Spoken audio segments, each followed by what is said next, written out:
Hey y'all, this here is the Christian Trucker, and this is my story, episode 18. Today we are going to talk about the greatest person I've ever met, and that is my beautiful bride, my wife, my everything. When I was younger, I was living a pretty hard life. Y'all know some of it, but not nearly all of it. There's so many stories that I have to share, but I have to be careful of the things I say.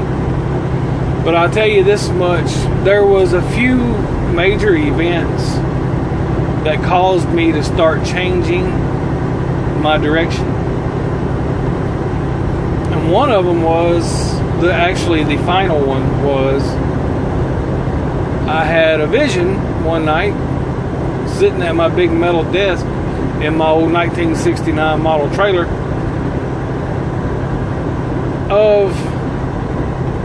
it was basically a choice. I was given a choice, two roads.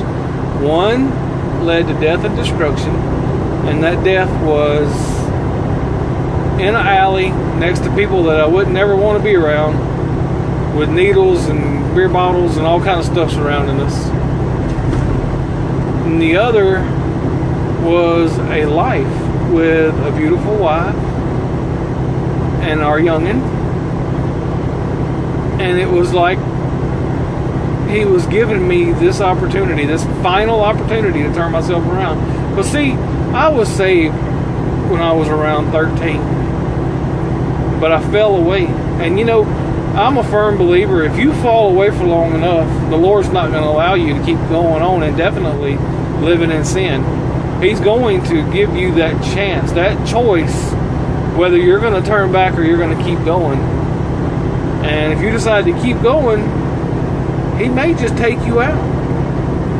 That's up to him, or he may just turn his back on you until you pass. I don't know how he works it is how he works it. But I believe you will get that moment in your life, whether you're going to keep going down the bad way and being a stumbling block to everybody you come across, or if you're going to turn to a better, narrower path where you can be helpful to everyone you come across, or at least try to be. I don't know if you can be helpful to everybody. There's some people that you cannot help, but you can pray for them. You can dang sure pray for them. So this day, this night that I had this vision was the final moment that made me change my life, and it helped me realize that I needed something different than what I had been brought up in. So things happen here and there, and well, I ended up working at Walmart down in a different county because my grandfather thought it would be a good place to get some benefits. And I was like, okay, and then I figured out it was a good place to meet women. A different type of woman than what was in my county. These were more independent thinkers. They were more outgoing.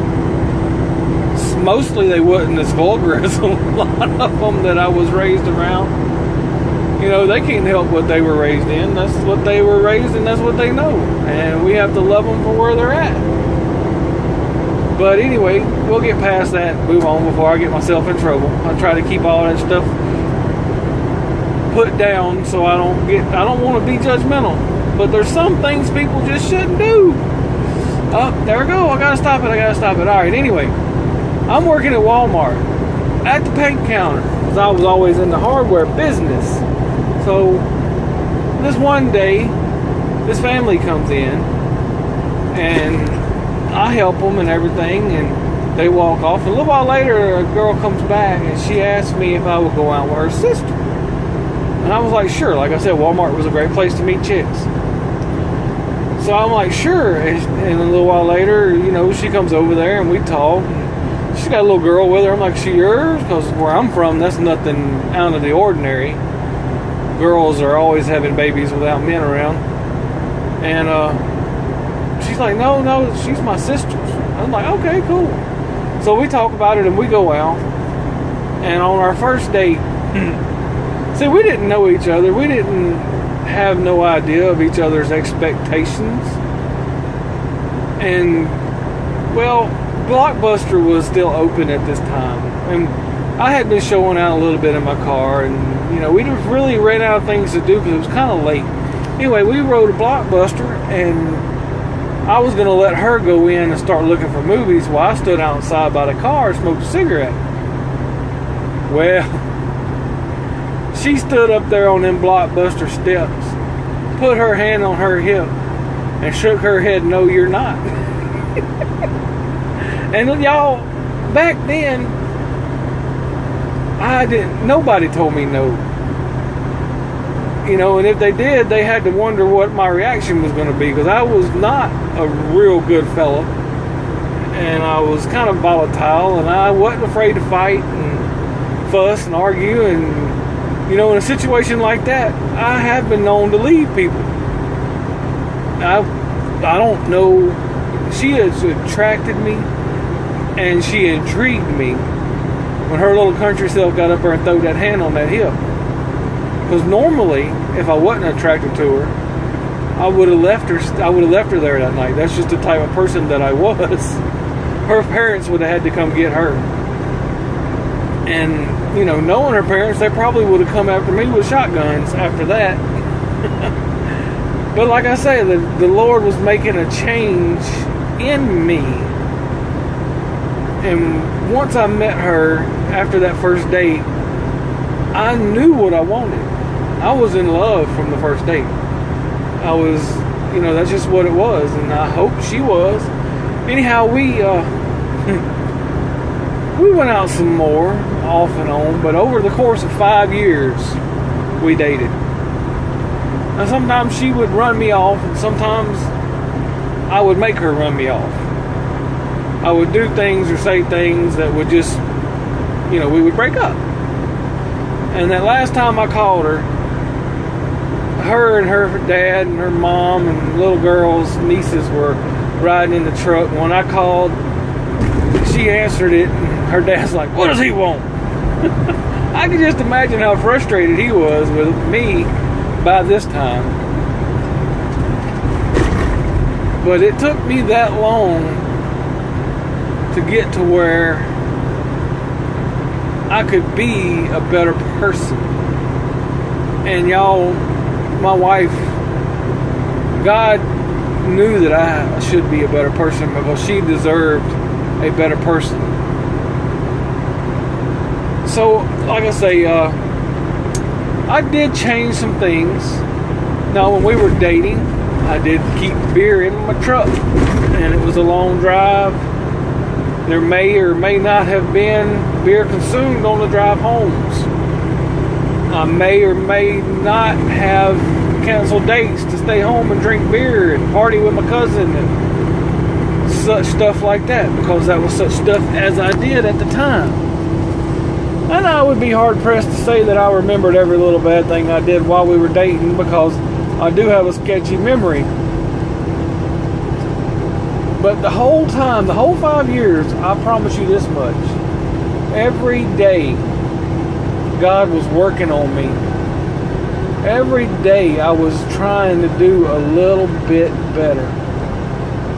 Now, you have to think back. There's been a lot of times when I've been in churches and I've seen how hard they come down on new Christians, because they automatically think once you're saved you're going to turn perfect. And it just don't happen like that. It takes time to change your life around. It takes time for God to work in you. Some people might change immediately, but we have to give each other time so that we can develop. I mean, 5 years is a long time to develop, and I'm not who I want to be, but I'm dang sure not who I was. Now, like I said, we went off and on for 5 years. We just grew closer and closer. And during the 5 years, I had bought my parents' house It was a 1960 model, old mobile home. We had a deck on it and everything, and my parents had moved down to the river at this time. Now, my mama smoked dope, drank beer, partied. My dad, he liked to drink his beer. He never was a big fan of dope, even though his nickname was Doobie. He liked to party and everything, and they went to the river and they fished and they partied until Mama started getting sick. Well, she didn't start getting sick till after me and my wife got married. Now, here's one of the funny parts of our story. My brother always thought this was hilarious. We got married, we got engaged in an interesting way.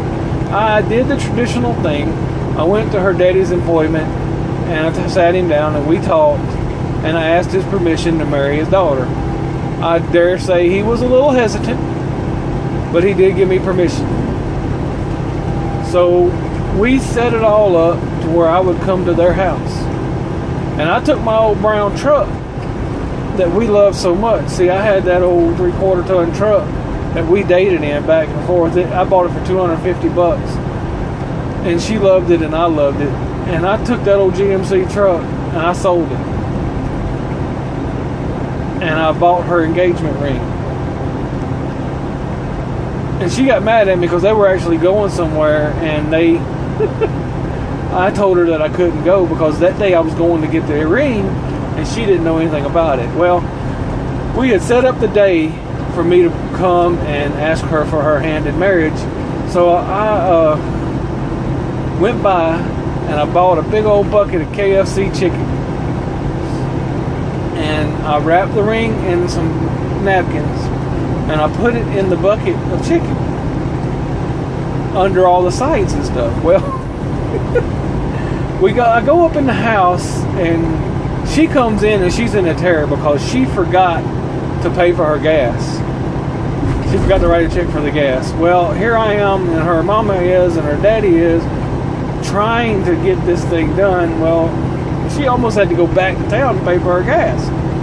Bless her heart, she was in a terror that day, but we talked her out of it, and she stayed there, and she started getting the food out of the KFC bucket there in the kitchen. And while she done that, I knelt down on my knee and started petting their dog Simon, which was a wiener dog, until she finally grabs the ring and starts to open it. And then she's speechless, and I'm down on my knee and I'm looking at her. I said, well, will you?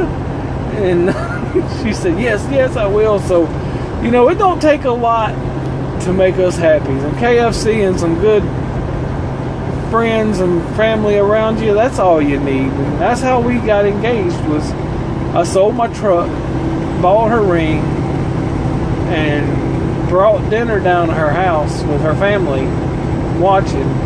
I got down on one knee, and that's how we did it. And she said I do, and that's been quite a few years ago. Now, she's had some hard times, but y'all, she is the most wonderful, sweet person. She wants to try to make everybody happy.